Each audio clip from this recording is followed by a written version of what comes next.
So they looked at my dear Penny and they said, Gianna will never be anything, which is always encouraging.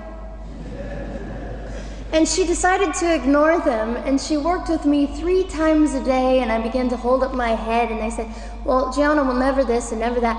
Long story shorter, I was walking by the age of 3.5 with a walker and leg braces, and I stand up here today with a mild little limp and without a walker and leg braces. I fall gracefully sometimes and very ungracefully at other times, depending on the situation, but I consider it all for the glory of God. You see, ladies and gentlemen, I am weaker than most of you, but this is my sermon. And what a small price to pay to be able to blaze through the world as I do and offer hope. And I think in our misunderstanding of the way things work, we misunderstand how beautiful suffering can be. I don't willingly sign up for it, but when it comes, we forget. We forget that God is in control and God has a way of making the most miserable thing beautiful.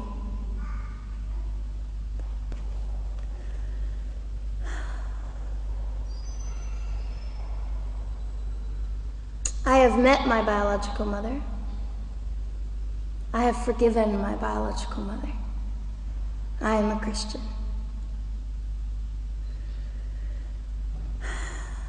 She's a very broken woman. She came to an event I was having 2 years ago, showed up unannounced, and said, hello, I'm your mother. And it was a very difficult day. And yet, while I was enduring all of this, you'll probably think I'm silly, but I was sitting there and I was thinking, I don't belong to you. I belong to Christ. I'm his girl, and I'm a princess. So no matter what you say, in all your anger and brokenness and rage, it's not mine to keep. It's not mine to carry, and I won't. I was saying all this inside. So, ladies and gentlemen, you have an opportunity. But for just a brief moment, I would like to speak directly to the men in this room and do something that is never done. Men, you are made for greatness. You are made to stand up and be men.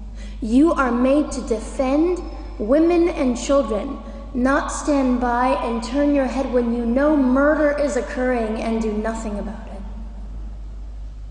You are not made to use women and leave us alone.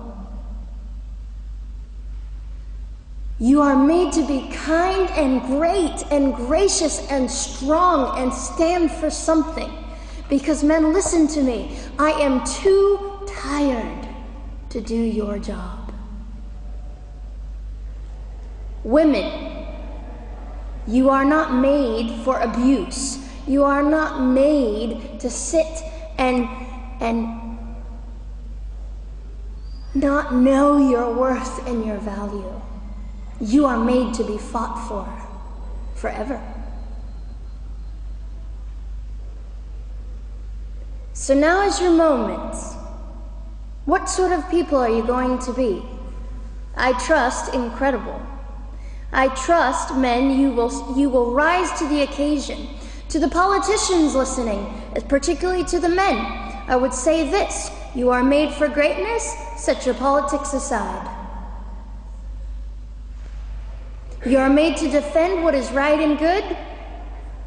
This fiery young girl will stand here and say, now's your moment. What sort of man do you want to be? A man obsessed with your own glory, or a man obsessed with the glory of God?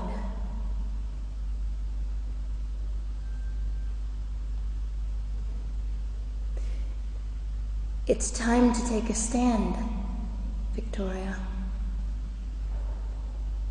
This is your hour. God will assist you. God will be with you. You have the opportunity to glorify and honor God in 2008. I'll just end with this. Some of you might be slightly annoyed that all I keep doing is talking about God and Jesus. But how on earth can I walk about limping through this world and not give all my heart and mind and soul and strength to the Christ who gave me life? So if you think I'm a fool, it's just another jewel in my crown.